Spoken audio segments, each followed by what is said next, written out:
Okay, now let's understand how we can set up Bootstrap on our local machine. Okay, so I believe you already have this visited this getbootstrap.com, and I'm going to perform some steps that you need to follow. First, you can create a folder on your desktop or anywhere on your location. I am going to say this Bootstrap. I'm going to give a name Bootstrap YouTube because I'm designing this for YouTube videos. So here I am, and just go inside this folder. And once you inside in this folder, what you can do, you can just click on right click and open with code. I'm going to close this. I don't need it now. The folder is open, and here I am with the Visual Studio Code. Okay, so if you already don't install so I'm just going what you needed over here. Let me create a index.html file. Let's define an index.html. I'm going to press not symbol shift 1, then hit tab. Here I am, and I am going to define a h1 learning Bootstrap. Okay, and let's define what you needed. I'm going to define li multiplier 4.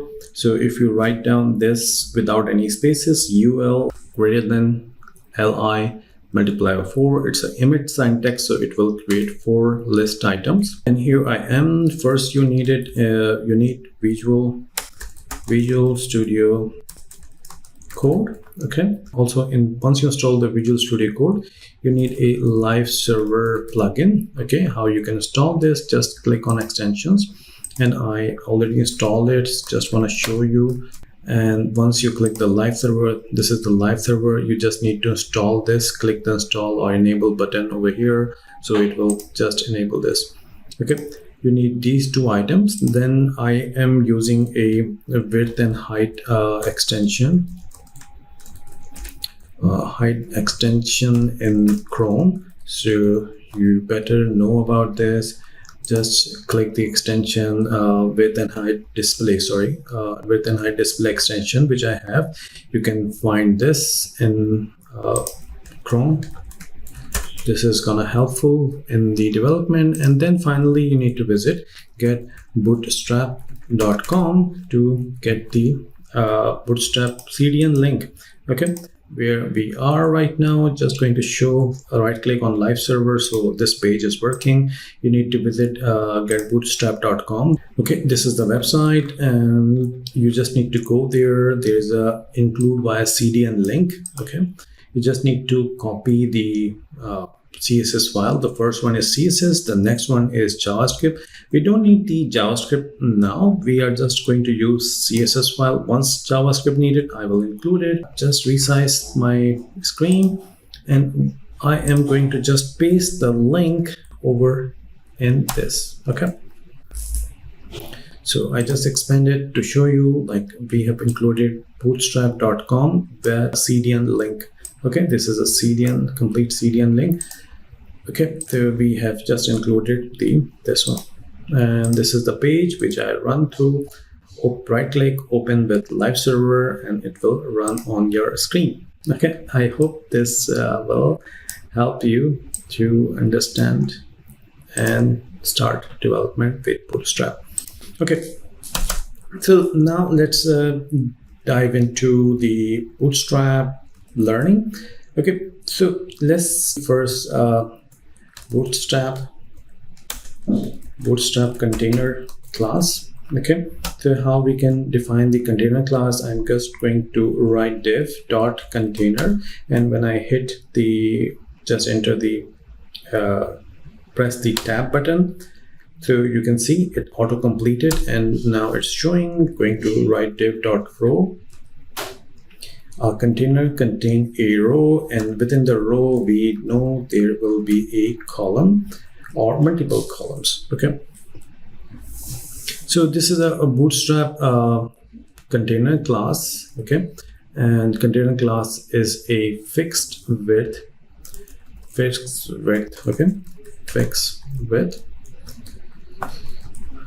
And here you are. I'm going to say this is a column. To give a column a better layout, I'm going to define a style over here. Let's define the style to column, and in the column I'm going to say border 1 pixel solid. That's fine. Remember to add a semicolon so it won't break when the next element or style you are going to define. So here I am, and I am going to use with column or column over here. So it will just give it a border. So this is a simple Bootstrap container, and you can define any number of container you want. But usually we have one container, but it's all up to your design idea or requirement. You can define multiple containers. Initially, there are several kinds of container. Initially, we divided into 3 kinds. First is container, and next is container fluid. Okay, so container fluid is a full width. It's not the fixed width, because in the fixed width you will have a margin and padding, and this is full width container. Okay, this is the fixed width because it has some margin and padding. And let me show you quickly. If you click on this, you know that this, let me just move the screen up over here. So this container, in this you can see the orange is the margin and the green one is the padding. And if you check this, okay, in the computer design, I am going to show you over here. So you can see it is giving some margin, a 32 pixel margin and 12 pixel padding. And if I'm going to expand this, it increases the margin again, because due to the responsiveness, it increases the margin, and padding is still there. So it includes some padding and margin. But if you check the container fluid, you can see it is not giving any margin. It is just showing you the padding. Okay, the 12 pixel padding is appearing, but it is not going to give any margin. So that's why our this div, this container div, the column is showing the full width of the screen, while the first one, fixed width, is have some margin, so it is just giving you extra spacing if you check on the left side and the right side. So this is how it is working. So we will see more examples, but there are more. There are some responsive divs are also available that you can use. Let me write down this one. Now we are going to responsive containers. These are specific to different breakpoints that I'm going to show you shortly. So here we are with, okay, I'm just going to remove this one. So these are some div container with SM, MD, LG, XL, and XSL. So here we are, and these are not properly visible. Let me apply the column over here. Okay, so column, I'm just giving a some column. So they will just show you the border. The purpose is to display the border. However, how you want to give them, it's all up to you. There's no hard and fast. If you want to use inline style, that's perfectly fine. No worries about that. Okay, so here we are with some, this one. So you can see we are here. So what these are some responsive containers that allow you to specify a class of 100% width, 100% wide until a specific breakpoints reach. These are the breakpoints, like extra small, less than 576, and if they are greater than 576 and less than 768, then it's considered as a small. Okay, here we are.